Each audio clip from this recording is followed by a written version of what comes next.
Hello guys, welcome to the Trading Parrot. I'm going to do the market update, market close, evening update as well.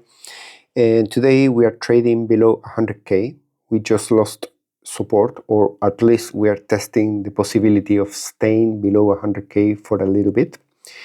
And I'm going to cover today the daily. I'm going to cover the 4-hour for scalpers, for anyone interested in that. But definitely I need to look into the weekly, into the monthly. We are running along and we need to start paying attention. Right now we have extreme fear and we have a bunch of elements that makes it attractive if we want to really average down. And I know that many of you might be just running along, not even hedging with a short from the top. So you have you should have double attention and interest in what I'm about to say. So let's start with the daily. We were for a bunch of days looking like we were going to do a retest. We started today at 38.37 on daily RSI right there. And I say, well, that's the last resource, right? So if we don't close the daily above 38 something, then we can call this whole move into 45 RSI daily just a fake out, fully, openly, no lies here. We all know that. So what we need to look into is where is the next support, which we are already doing great progress into getting very close to that. We talk about that support, 32.18 and 26.52 are my two lines that come next. One comes from this relatively new area in here, just connecting that dot from there. So the green is less important, but it's kind of a compromise level since the next one is at 26.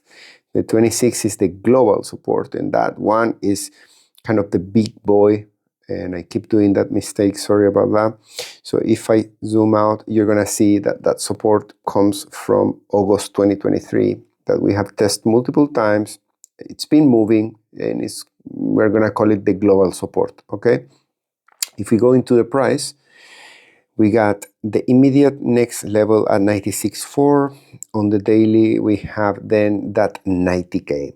That coincides with CPR, second level of support on the month of November, which is at 88. It also coincides with the weekly technical target of the head and shoulder that was pointing between 90 and 88. That's also important. And we're going to keep those levels in mind because we need to look into liquidity levels that we are, as I'm speaking, it's being waka eaten like a Pac-Man. Let's go to the 4-hour. It's going to be less relevant today because there's some volatility, so the 4-hour is not really going to give us a lot of insights, but still, let's have a quick look. So the 4-hour is doing a milestone in here because it's about to complete, if I will say it already complete, the technical target of the mini micro head and shoulder that you can see located in this area in here. So we have complete that and we just put a new low. That's also relevant. That's also important, the 98 point something. That if we compare it with the previous dump, you can tell that is a new low, right? So that is impressive because at this point the alts were getting decimated and we rally into 107 and now we're putting a new low. So the structure now remains bearish on the 4-hour, on the daily. We downgraded a couple of weeks ago. So it's working, it's supposed to be working based on the analysis. Let's go to the weekly charts. That is what is pending. And before I let you go, I'm going to have to go into liquidity. That's super important for short term. So allow me to go. Oh, CME gaps. Yeah. Oh, we got some CME gaps incoming. The 96, I forgot about that. We have the 96.8 and the 91.5. The 96.8 is just too close to the price. Let's pay it a visit so you understand how far in time we formed the CME gaps. This one was formed in May 2025. You can see the gap is there. It's not very substantial. It's just very tiny. And then this one in here, which is debatable because there's some wicks to the upside, to the downside.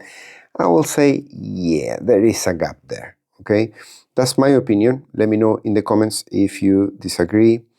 I think those gaps are valid and we could be hitting them.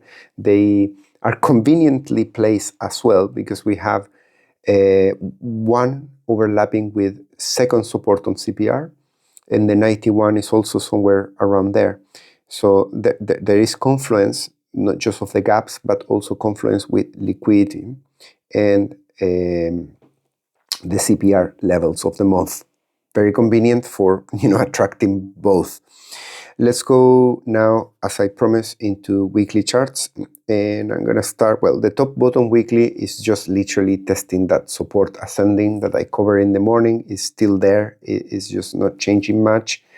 The 50 weekly MA, it's being tested. The monthly support on the price, it's broken. It was supposed to stop at 102.5. So you can see that my breakdown on the RSI monthly that I show you, that I say, well, momentum broke down. We are below support. When momentum breaks down and you don't take it seriously, and then the price does the same, what do you want me to tell you? I repeat that pretty much in every video. So if you don't take it serious, it is important. It's not guaranteed, but increases the chances that the price ends up doing this. So all the people that say, well, but they're injected money in their blah, blah, blah, yeah, that's pure blah, blah, blah, blah. But the technicals are the technicals. Not even the news, the macros, the promise, the Trump is going to save the world. No, all crap, technicals. Stick to technicals and you're going to be in a better place.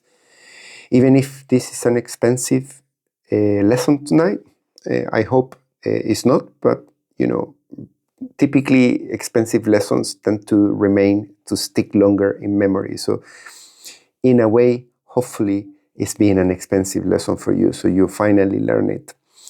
And let's go to, I got a bunch of weekly charts that I needed to check today. The 44 level on the RSI is being broken. We are at 42. So in the cycle, we've never been so low in this cycle with the RSI weekly. Another thing that broke.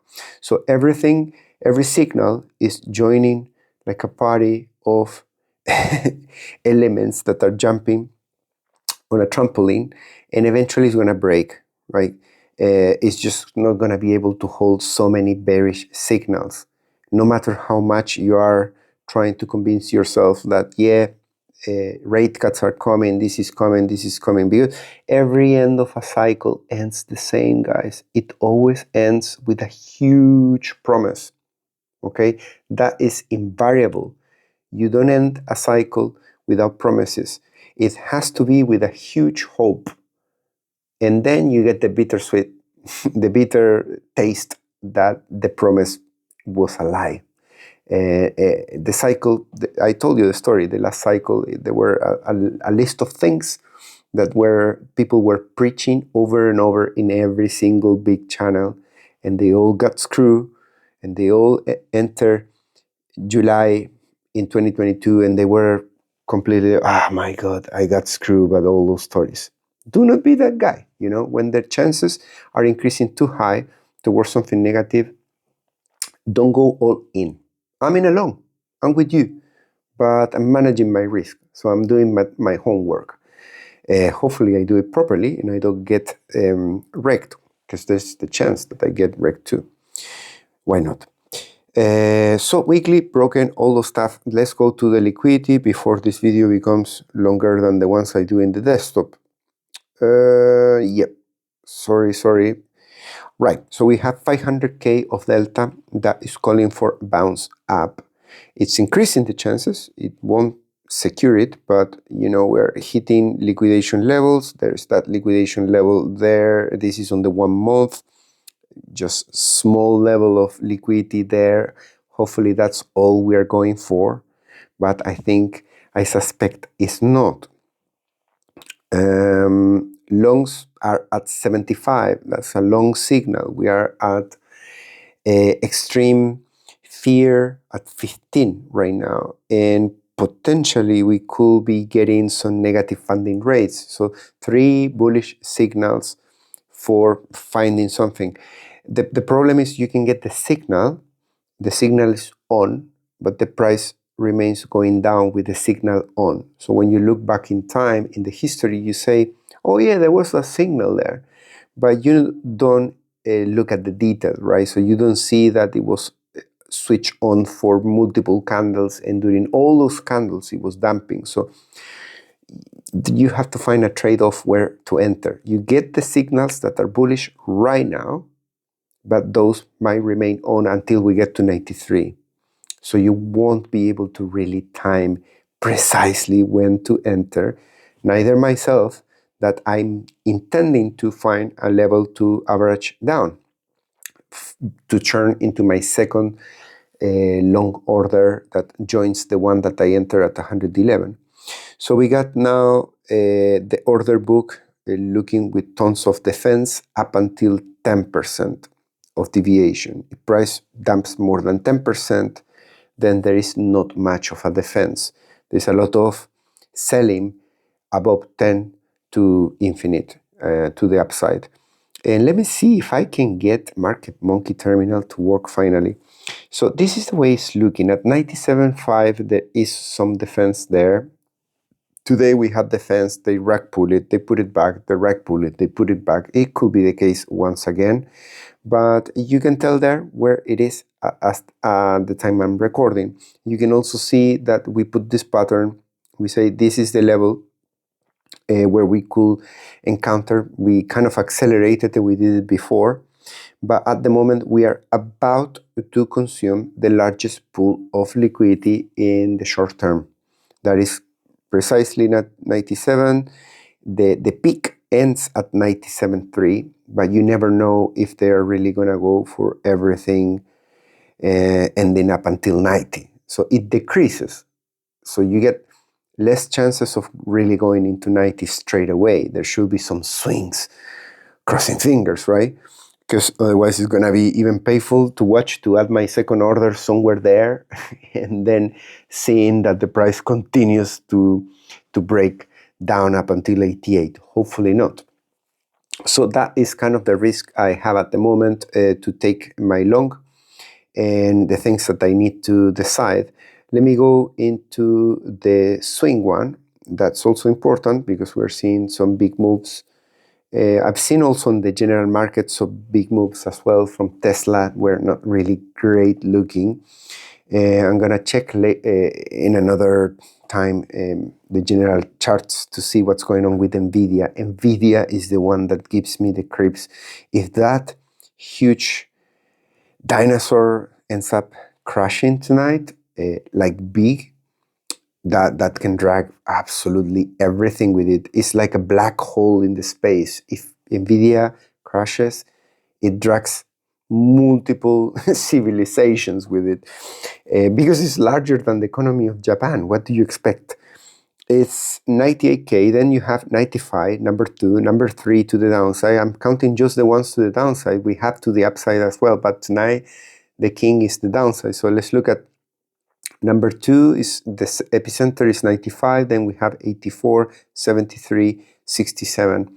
Those are the major level of liquidations to the downside. So if Nvidia cracks and it collapses, let's say 50%, Bitcoin will go and take 67 like this. No questions. No way. No way that it won't do it. If there is not a major crash and this is just manipulation, I guess we can take number 2 to the downside, and that's it. Number 3, I will reserve it for a little bit more drama in macroeconomy. Speaking of which, before I let you go, I mean, if the video is too long, you can just go. I mean, you have my permission. You can switch off the video, go get your beer, and get your warm milk and go to sleep. So, macros and general market insight. I wanted to read this. Let's read it together. US equity markets slump through Thursday, fueled by higher for longer Fed rhetoric and shrinking odds of a December rate cut, which we had it at 30-35%, if I remember right. This pressure risk assets globally, but with Bitcoin closely tracking macro downside rather than showing independent strength. Yeah. They haven't been coupled with general markets. Sometimes general markets are going up. And I told you, that doesn't mean that if general markets go down, Bitcoin will go up. It doesn't work like that. Bitcoin currently is in a state of, give me back my money, I want to go into a bear market. Institutional flows are subdued and selective, with crypto-related equities posting especially steep drops, highlighting cautious sentiment. Fed officials delivered a stark warning on inflation and balance sheet policy, pushing traders on both sides to reduce exposure and driving BTC's intraday crash alongside broader risk aversion. So, yeah, that's it, guys. I wanted to be a little bit more funny today to lift your spirit. I guess I couldn't achieve it in this video because I need to be quiet. My daughter is sleeping next door. But you can watch my video about the alts. I did an additional effort in that video with the Frankenstein analogy and the dead corpses being some sort of metaphor of the altcoins. Solana looks literally like a season 1 of Walking Dead, to be honest. It's the same. Anyways, guys, I hope you enjoyed the update. I hope this was helpful. Things are cracking. I'm sorry. I don't have any other different story to tell you. If I make any changes to my position and you're part of my community, that doesn't guarantee that you're not going to get wrecked with me, but at least it guarantees that you know what I'm going to do, and I'm going to try to do the best I can. Fully honest, I don't guarantee returns. I don't guarantee anything. It's a small position, so even if I get wrecked, I don't care. And that's the way you want me to be trading, not caring. If I care too much, emotion enters and then you don't trade with all your skills. I'll see you tomorrow. Tomorrow's another day. Breathe, get a beer, go for a walk the dog, and you'll be fine. See you tomorrow. Bye-bye.